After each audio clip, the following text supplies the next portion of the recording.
વખતે જલ્દી બેસી શકે છે ચોમાસું। દેશભરના મોટાભાગના જિલ્લાઓમાં ભારે ગરમી પડી રહી છે। ઘણી જગ્યાએ તાપમાન 43 થી 44 ડિગ્રી સેલ્સિયસ સુધી પહોંચી ગયું છે। આ દરમિયાન આઈએમડીએ થોડી રાહત આપી છે। આઈએમડીએ જણાવ્યું છે કે આ વર્ષે દક્ષિણ પશ્ચિમ ચોમાસું સામાન્ય કરતા વહેલું આવી શકે છે। આનાથી મે મહિનાના અંત સુધીમાં દક્ષિણ ભારતના ઘણા ભાગોમાં સારો વરસાદ પડી શકે છે।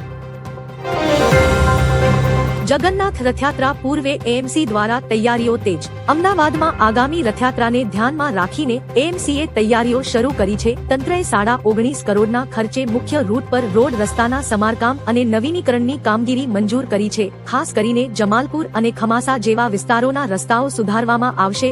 રોડની સાથે શહેરની સુંદરતા વધારવા નવા પ્લાન્ટેશન, ગ્રીન પેચ અને આધુનિક સેન્ટર લાઇટિંગની વ્યવસ્થા કરવામાં આવી રહી છે।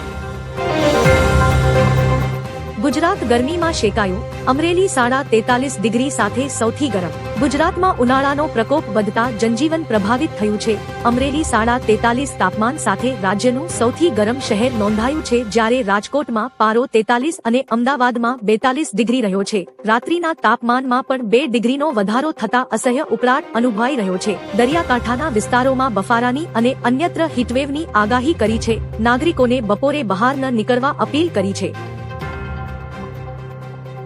શાસ્ત્રીજીએ કહ્યું, 4 બાળકો પેદા કરો અને એક આરએસએસને આપો। નાગપુરમાં ભારત દુર્ગા મંદિરના શિલાન્યાસ પ્રસંગે બાગેશ્વર ધામના ધીરેન્દ્ર શાસ્ત્રીએ નિવેદન આપ્યું છે। તેમણે લોકોને 4 બાળકો પેદા કરી તેમાંથી એકને રાષ્ટ્ર રક્ષા માટે આરએસએસને સોંપવા અપીલ કરી હતી। આ સાંભળી મંચ પર હાજર મોહન ભાગવત અને દેવેન્દ્ર ફડણવીસ હસી પડ્યા હતા। શાસ્ત્રીએ ભારતને શસ્ત્ર અને શાસ્ત્રનો સંગમ ગણાવતા જલ્દી જ અખંડ ભારત બનવાની પ્રાર્થના કરી હતી। વિસાવદરમાં આમ આદમી પાર્ટીનું મોટું કાંડ। જૂનાગઢના વિસાવદરમાં સ્થાનિક ચૂંટણી ટાણે જ રોકડા રૂપિયાના બંડલો વહેંચવાનું મોટું સ્ટિંગ ઓપરેશન સામે આવ્યું છે। આપના નારાજ કાર્યકરે વિડીયો લીક કરતા ખળભળાટ મચી ગયો છે, જેમાં ટેબલ પર પડેલા નાણાં કવરોમાં ભરાતા દેખાય છે। એવો દાવો કરાઈ રહ્યો છે કે જૂનાગઢના વિસાવદર તાલુકાના મતદારોને વહેંચવા માટે પૈસાના કવર બની રહ્યા છે। જૂનાગઢ એસપીએ આ મામલે તાત્કાલિક તપાસના આદેશ આપ્યા છે। સુરતમાં ભયાવહ માહોલ। સુરતના અલથાણમાં 12 વર્ષની પાટીદાર બાળકીની છેડતીના મામલે આજે સ્થિતિ વધુ તંગ બની હતી। પોલીસ જ્યારે આરોપી મોહમ્મદ અઝીઝને રિકન્સ્ટ્રક્શન માટે લાવી ત્યારે ઉશ્કેરાયેલી મહિલાઓએ બંગડીઓ બતાવી પોલીસ અને સરકાર સામે ઉગ્ર સૂત્રોચ્ચાર કર્યા હતા। ભીડે આરોપી પર પથ્થર મારો અને ચપ્પલ ફેંકતા પોલીસને બળપ્રયોગ કરવો પડ્યો હતો। ઘટના સ્થળ પર મોટી સંખ્યામાં મહિલાઓ પણ હાજર હતી। ગરમી વચ્ચે આજે યોજાશે મતદાન। રાજ્યમાં આજે એટલે કે 26 એપ્રિલના રોજ સ્થાનિક સ્વરાજ્યની ચૂંટણી માટે મતદાન થવાનું છે।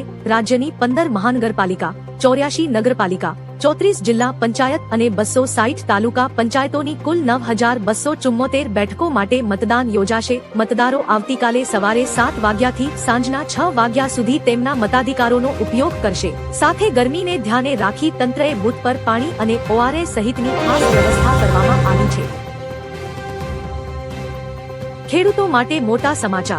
ઈરાન સંકટ વચ્ચે ખાતરના ઉત્પાદનમાં ઘટાડો થવા છતાં ભારત સરકારે ખેડૂતોને રાહત આપી છે। ગ્લોબલ માર્કેટમાં યુરિયાની કિંમત પ્રતિ બોરી 4,000 રૂપિયાને પાર કરી ગઈ છે, પરંતુ સરકાર 45 કેજીની બોરી માત્ર 266 રૂપિયામાં ઉપલબ્ધ કરાવી રહી છે। ખાતર વિભાગે જણાવ્યું કે દેશમાં પૂરતો સ્ટોક ઉપલબ્ધ છે। ખેડૂતોને આર્થિક બોજથી બચાવવા માટે સરકાર યુરિયા પર પ્રતિ બોરી હજારો રૂપિયાની સબસિડી આપી રહી છે।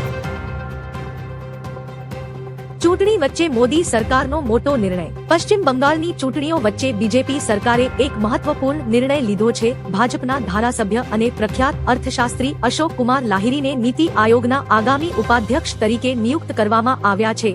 અશોક કુમાર લાહિરી નીતિ આયોગના વર્તમાન ઉપાધ્યક્ષ સુમન બેરીનું સ્થાન લેશે। સુમન બેરીએ મે 2022માં આ પદ સંભાળ્યું હતું। ચૂંટણી વચ્ચે આ નામની જાહેરાત કરાતા રાજકારણ ગરમાયું છે।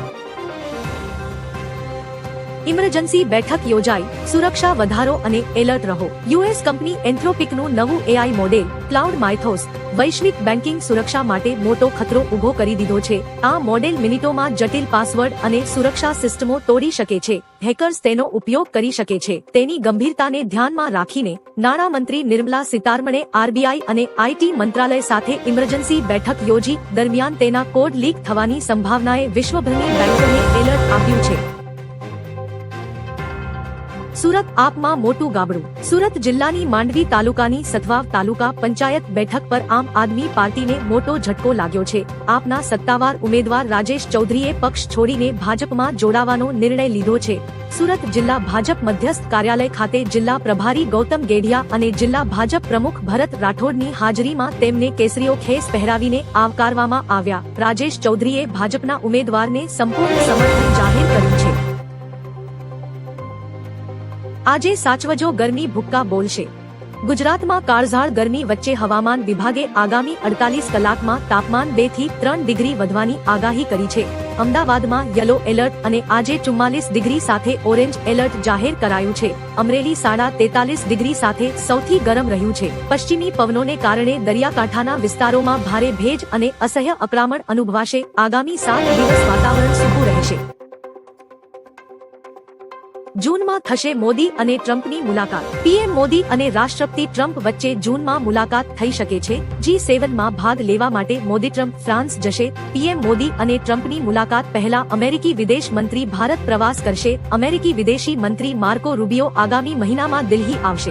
રૂબિયોના પ્રવાસ દરમિયાન પીએમ મોદી અને ટ્રમ્પની મીટિંગને અંતિમ સ્વરૂપ આપવામાં આવશે। જણાવીએ કે મોદી ટ્રમ્પની મુલાકાત ફેબ્રુઆરી 2025માં થઈ હતી। અમદાવાદમાં લસ્સી વાળી લેડી કિલર ઝડપાઈ। અમદાવાદ ક્રાઇમ બ્રાન્ચે એકલવાયા વૃદ્ધોને નિશાન બનાવતી લતા ઉર્ફે લકડી ચૌહાણની ધરપકડ કરી છે। દરિયાપુરમાં 81 વર્ષીય વૃદ્ધને નશીલી લસ્સી પીવડાવી લૂંટ ચલાવતા તેમનું મોત નીપજ્યું હતું। આરોપી મહિલા જમવાનું બનાવવાના બહાને ઘરમાં ઘૂસી નશીલી દવા ભેળવી લૂંટ કરતી હતી। પોલીસ તપાસમાં સામે આવ્યું છે કે લતા વિરુદ્ધ અગાઉ ચોરી અને જુગારના 9 જેટલા ગુના નોંધાયેલા છે। ભગવંત માન પણ કેજરીવાલથી પરેશાન છે। બીજેપીએ દિલ્હીના પૂર્વ સીએમ અરવિંદ કેજરીવાલ પર આરોપ લગાવ્યા છે। દિલ્હી સરકારમાં મંત્રી પ્રવેશ વર્માએ કહ્યું કે કેજરીવાલના શોખ નવાબ જેવા છે, તેમનાથી કોઈ ખુશ નહીં રહી શકે। વધુમાં તેમણે કહ્યું કે પંજાબમાં આપ સરકારનું જવું નિશ્ચિત છે। ભગવંત માનના 4 ઘરો પર કેજરીવાલ અને સંજય સિંહનો કબજો છે। ભગવંત પણ કેજરીવાલથી પરેશાન છે। આ આરોપો સિવાય તેમણે કેજરીવાલના 95 લોધી સ્ટેટ ખાતેના ઘરનો ફોટો પણ જારી કર્યો હતો। ભારતે ચેતવણી જારી કરી। અમેરિકા ઈરાન વચ્ચે વાટાઘાટો નિષ્ફળ રહેવાની આશંકા છે। આ વચ્ચે ભારત સહિત ઘણા દેશોએ તેમના નાગરિકોને ઈરાન તાત્કાલિક છોડવાની અપીલ કરી છે। ભારત, રશિયા, બ્રિટેન, ચીન અને તુર્કીએ ઈરાનમાં તેમના નાગરિકો અને વિદ્યાર્થીઓને ઈરાન છોડવાનો આગ્રહ કર્યો છે।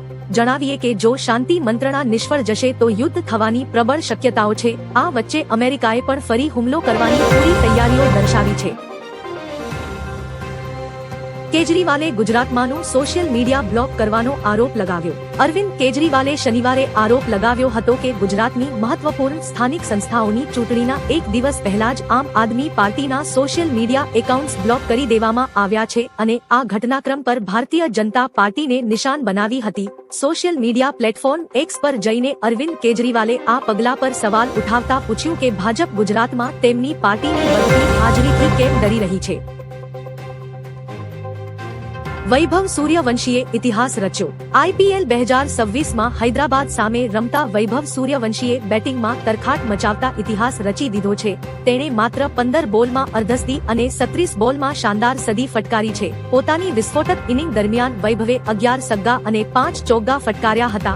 મેચની પ્રથમ ઓવરમાં જ સતત 4 સગ્ગા સાથે શરૂઆત કરી તેણે સૌને ચોંકાવી દીધા હતા। આ અગાઉ વર્ષ 2025માં તેણે 35 બોલમાં સદી ફટકારવાનું પરાક્રમ કર્યું હતું। બળવાખોર સાંસદોના ઘર બહાર ગદ્દાર લખાતા હોબાળો। પંજાબમાં આપ છોડનારા 7 સાંસદો સામે કાર્યકરોમાં ભારે રોષ છે। હરભજન સિંહ અને અશોક મિત્તલ જેવા નેતાઓના ઘર અને યુનિવર્સિટી ગેટ પર ગદ્દાર લખવામાં આવ્યું છે। સીએમ ભગવંત માન આ મામલે રાષ્ટ્રપતિ પાસે રાઇટ ટુ રિકોલની માંગ સાથે મુલાકાતનો સમય માંગ્યો છે। સંજય સિંહે દાવો કર્યો કે માત્ર 3 સાંસદો ભાજપમાં જોડાયા છે, જ્યારે રાઘવ ચડ્ઢાએ 7 સાંસદો પોતાની સાથે હોવાનો દાવો કર્યો છે। રાઘવ ચડ્ઢા સહિત 7 સાંસદોનું સભ્યપદ રદ કરવા માંગ। આમ આદમી પાર્ટીમાં ભંગાણ બાદ રાજકીય ગરમાવો વધ્યો છે।